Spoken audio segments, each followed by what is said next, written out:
I'm doing well. We just got here. What time period are you from? I'm the steampunk dude Vader. That's good. So I'm timeless. Cool. That is amazing.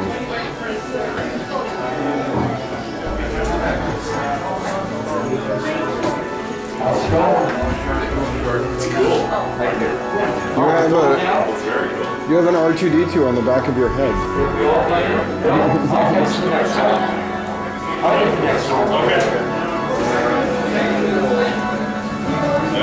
We're here at the Acker Mansion Comic Fest.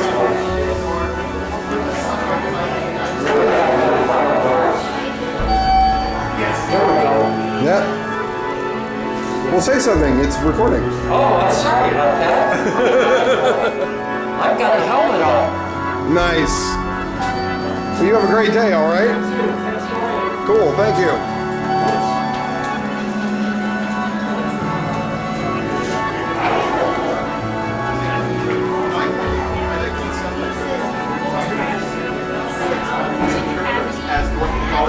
So that's actually one thing he has about the taxes to reach. We should get this right. Your day.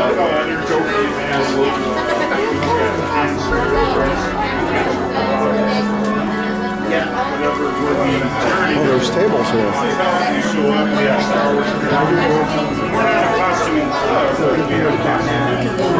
Pictures. Oh, nice. Are we not supposed to be videotaping in here?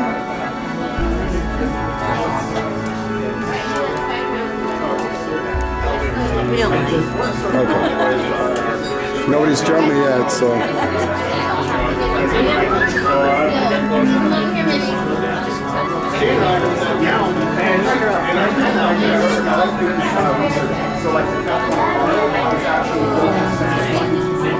Which ties in with the next one.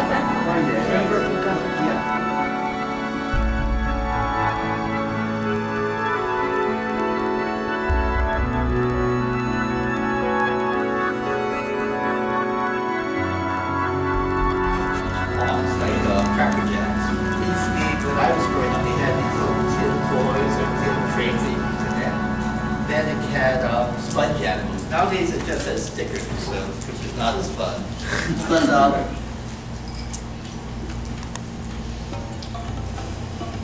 Tomoe Ame was named after that, but also too, Ame also means rain. In the candy sense, it means sweet, but I spell Ame as rain. So she's learned the falling rain school of swordsmanship. Now, Tomoe Ame was inspired by a real samurai warrior named Tomoe Gozen. She was the consort of Kiso Yoshinaka. This is during the Genpei Wars, the civil wars of Japan.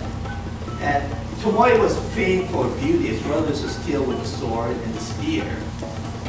And her husband, Kiso, was actually conquered Kyoto, which was the capital at that time, and set himself up as shogun, or military dictator of the land. His older brother resented that, so attacked Kiso and drove him out of the city. And eventually Kiso was surrounded by the enemy. It was him, his 5 generals, and Tomoe. He told Tomoe to leave him, not because he wanted to save her life, but for a samurai to die with a woman inside was just disgraceful. So Tomoe jumped on her horse, attacked the opposing army, cut off the general's head, and went on to become a nun. And so my Tomoe was kind of inspired by that Japanese samurai woman, and now she's been in a lot of Usagi adventures. As I said, a lot of my characters are inspired by history and pop culture.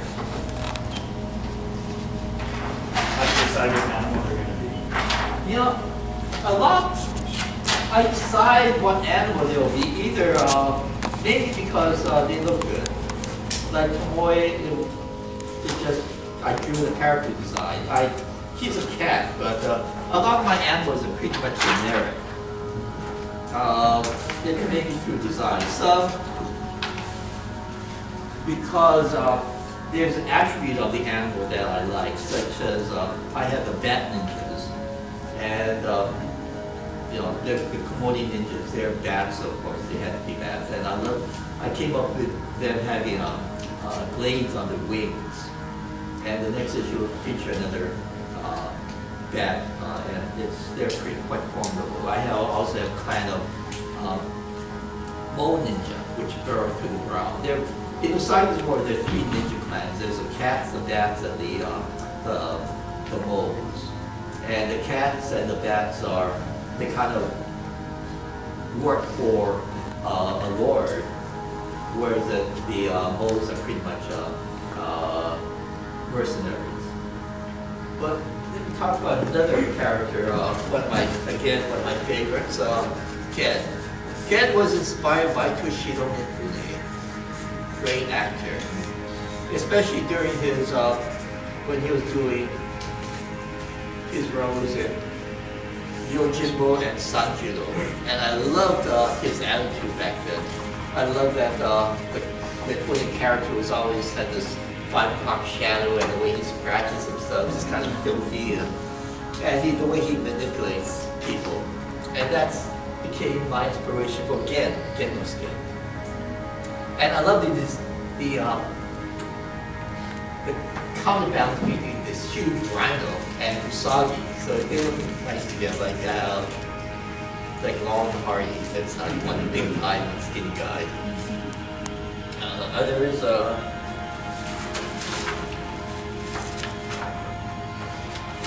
another one.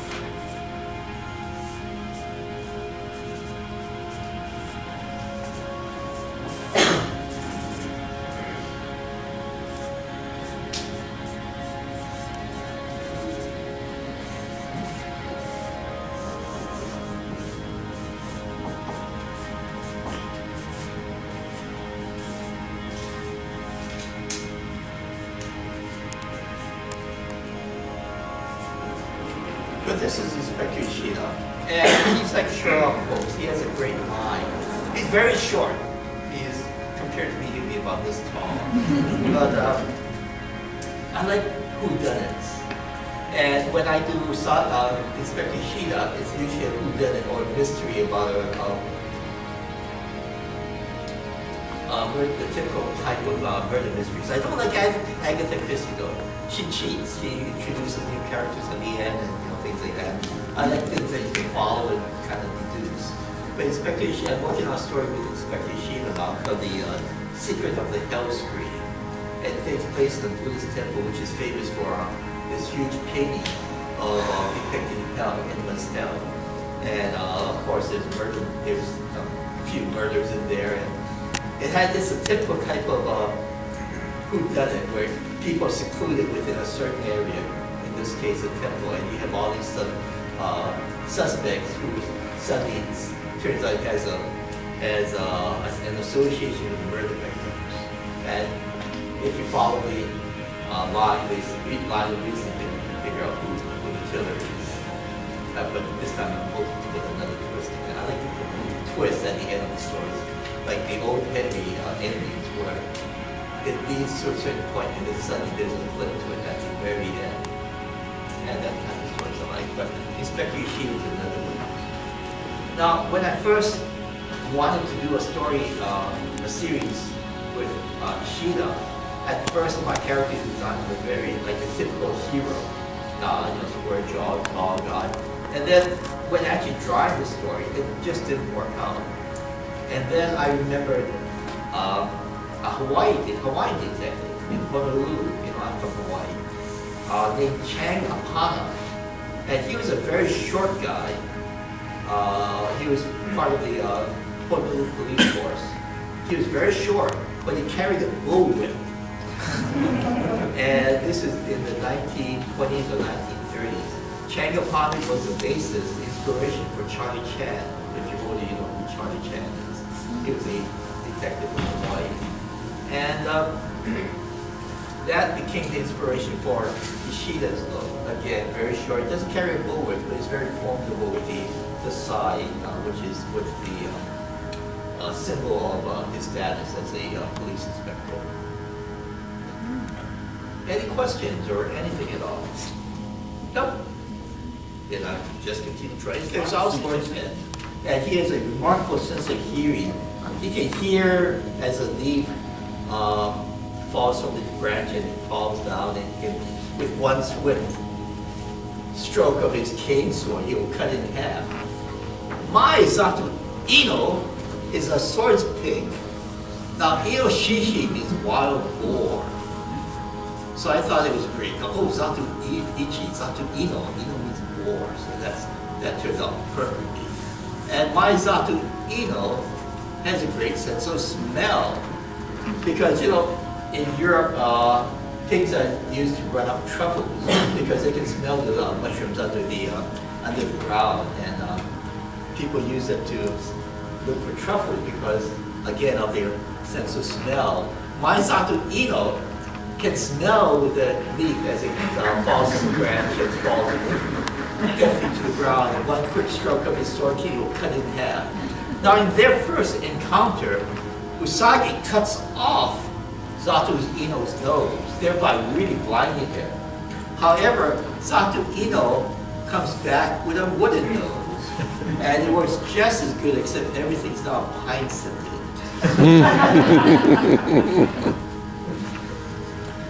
Now, after a while, in the TV, in the movies, and there were like 20, I guess now they're like close to 30. They just did one with a woman, like 3 years back. Yeah, I saw that. And even before that, they had the Crimson Bat. They did 3 Crimson Bat movies, which are female Zakuiko, or Zakuichi character.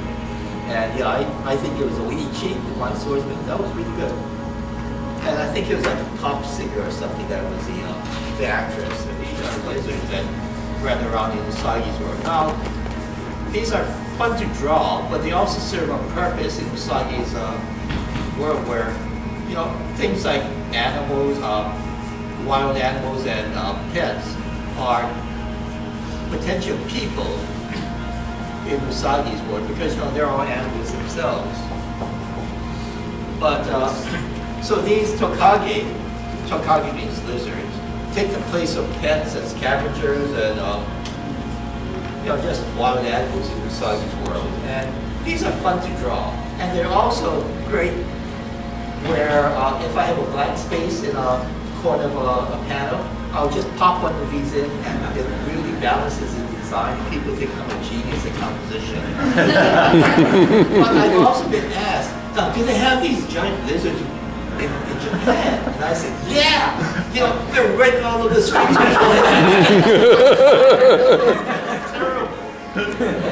And they say, eat.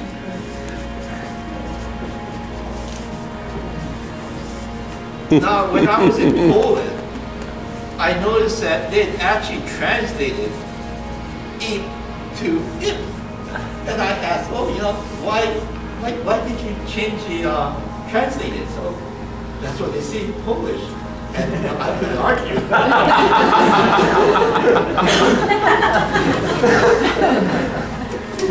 We have about 5 more minutes and maybe time for another couple of questions or another drawing or two.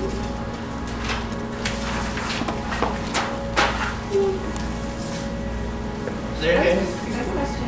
How do you keep up with your deadlines for? Well, it used to be where I had a great editor, Dana Schultz, and she was the most wonderful woman that you could imagine. I mean, she was very nice. She was thin as a rail, and you know, she was excellent, and she was the sweetest, most wonderful person you could ever meet. And I was scared to death of her. But she said, you have a deadline on the 1st of the month. You can bet that my story will be in by the 1st of the month. We did I think for the 20th anniversary, we did an original full-color graphic novel. Everything was hand-painted with watercolor. And I said, you know, Diana, this is gonna, I have to write the story, I have to draw the story, I have to paint everything. This is gonna take at least 4 months. And she said, I'll give you 3, and it didn't wait in like that. I got in 3 days ahead of deadline, and I was so proud of myself. But I since then I've gone through a couple more editors, but I still kept in the practice of maintaining deadlines. It also helps that the editor and myself talk, and I would say, well, I think I need a skip month this month, or I can do, I'm doing a three-part story, so I'll need 3 months in a row where Usagi is republished, and we'll talk about things like that. So it's a mutual decision to make deadlines. Or I may say, I'm going to make a skip month 5 months from now or something. Yes. Just a question, I think, relative to what she asked is an average page. I mean, how long does it take you to go? I mean, from start to finish? It takes me about 5 weeks to do an entire Usagi story from original, concept, story concept to finally about 5 weeks. So Usagi is published about 9 or 10 times a year. And I also just have time to do things like work for other projects or do lettering for Guru the Wander and such. Okay. So 5 weeks is good for me. Yes. So you now or ever in the future would consider teaching like everything you know about your craft? Well, you know, I've had to give it up for a few years, but I've been a thesis advisor for master students for a couple of universities. And I like it in that, you know, I can teach one-on-one. I give critiques. My student would send in, email me story pages or things that he's doing, and I would give my input as far as story-wise, or why this pen is not working, or this action is not working, or and I did it for about 5 or 6 years. And like I said, right now I'm on hiatus for that right now, but I really miss it. I love doing that. So not as a teacher, but as a thesis advisor. But it's about time to end. One more question or something? Oh, what, 3 minutes? Or is that 5? Okay, I'm sorry. We have 5 minutes. I don't have my distance classes. Anything you want me to draw, or anything you want to ask about?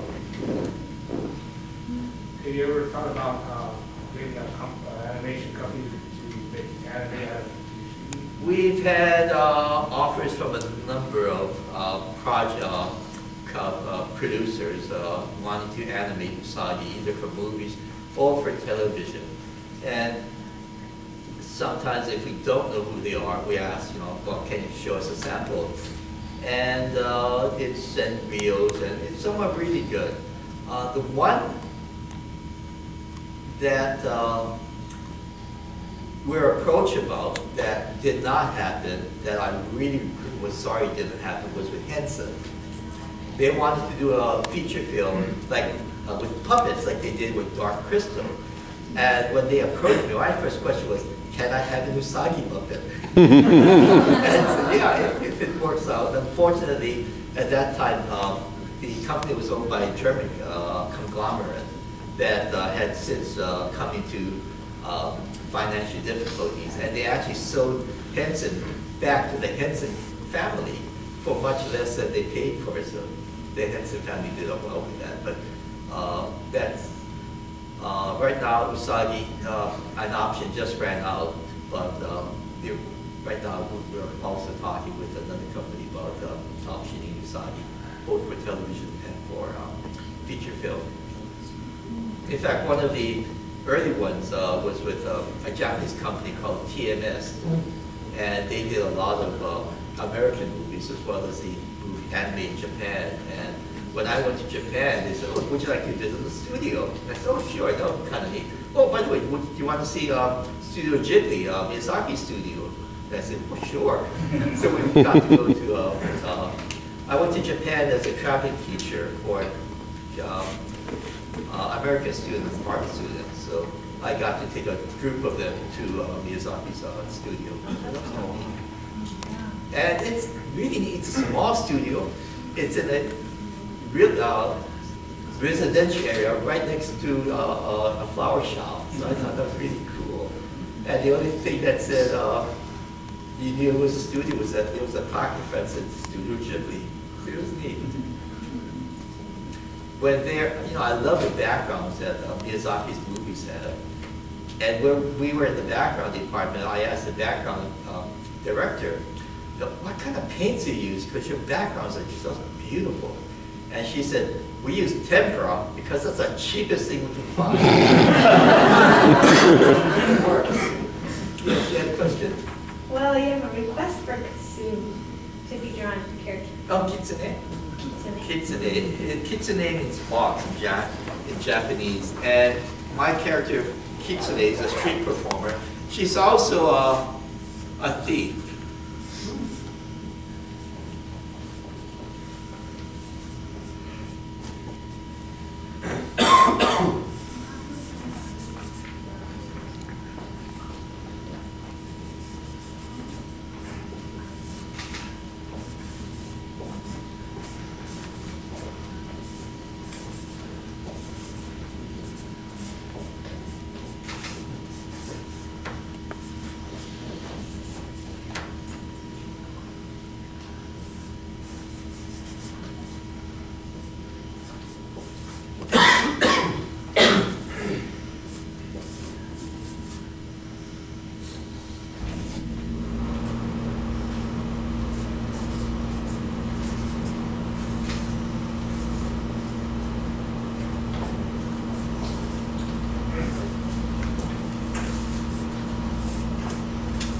That Kitsune.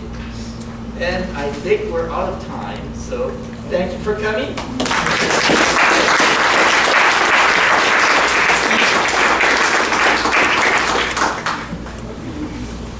Can I add that if anybody's into anthropomorphic characters, I'm actually going to talk on the issue of anthropomorphic characters in illustrated comics on Monday.